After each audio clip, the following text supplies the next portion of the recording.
Good morning, diners, and welcome to another edition of the morning update on Collapse here on the Doomstead Diner. And for today, we have more political mayhem ongoing in Washington and elsewhere. So let's have a look at some of it. Let's start with Paul Manafort, who is still making the front page of Google due to the fact that he got a slap on the wrist for crimes committed over basically the last 30 years. And he got a big 47 months for this. And now there is some talk that he'll get some more time when another case is finished adjudicating and the judge hands out a sentence, and she's supposedly more predisposed towards giving him some time. And the talk is 10 years there, which is the maximum for that sentence. Whether that'll work or not, it remains to be seen. Then let's see what else. On the international level, we've still got Brexit. The British trying to leave the European Union, so far quite unsuccessfully. And now there's talk about yet another referendum. So here's the story with that. The idea here is that in today's democracies, if you don't vote the right way, we'll just run the vote again. It's the Hotel California over there. You can check into the EU, but you can never check out. All right, let's see. Besides that, we have controversy and a split brewing in the Democratic Party between the moderates who got elected and the so-called radical left of the Democratic Party, which is to say they're somewhat to the left of the Chamber of Commerce, but they're not left, no matter how you cut it. And these two factions are represented by Congressman Omar on one side. She's a black Muslim female, covers all the bases there, and a Congressman Phillips, who's in the neighboring district in Minnesota, who is a grandson of Abigail Van Buren, the columnist, and is fabulously wealthy, but he's a Democrat. And he's a moderate. In his district, of course, the average income is, about $80,000 or $90,000 a year for a single person, and well over $100,000 for a family. And then in Omar's district, it's like all below six figures there, and much younger and more immigrants and so forth and so on.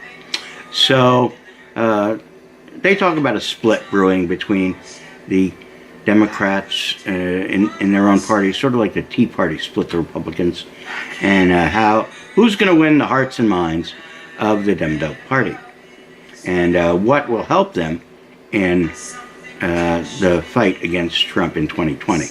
And all these are very good questions. Inside the diner, we reflect on them all the time, and we're always discussing these issues.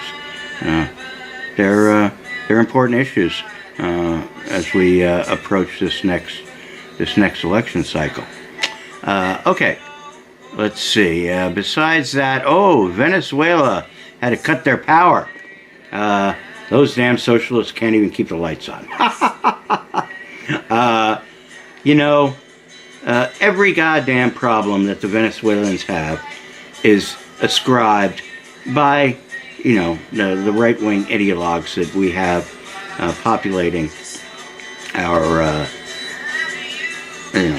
websites and whatnot is ascribed to socialism. But the fact of the matter is, it has very little to do with socialism and a whole lot to do with imperialism and with IMF hitmen and the way in which all these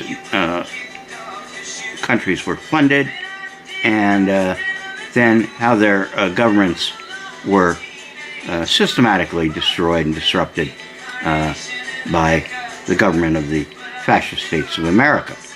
And all you have to do is read Smedley Butler. General Smedley Butler was a general back in the 1930s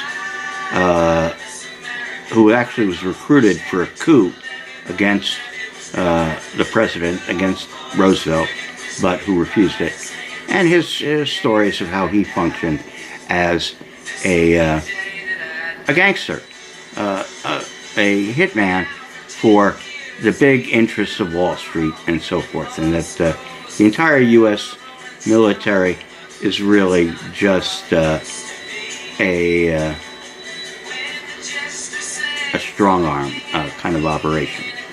All right, let me call it a night here with the final thing for the day, which is the Iditarod.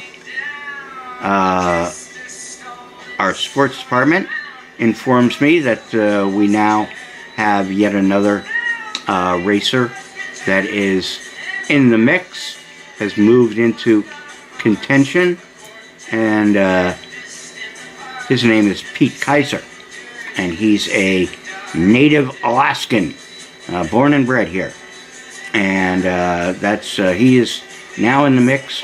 The Norwegian Jor Olsen and the Frenchman Nick Pettit, and they're all on the move, or they were all on the move overnight, but then they hit the rest area of Eagle's Landing, or Eagle Island, and true to form, Nick Pettit blew on through that one and is headed for the next one, while Pete and Jor took a rest.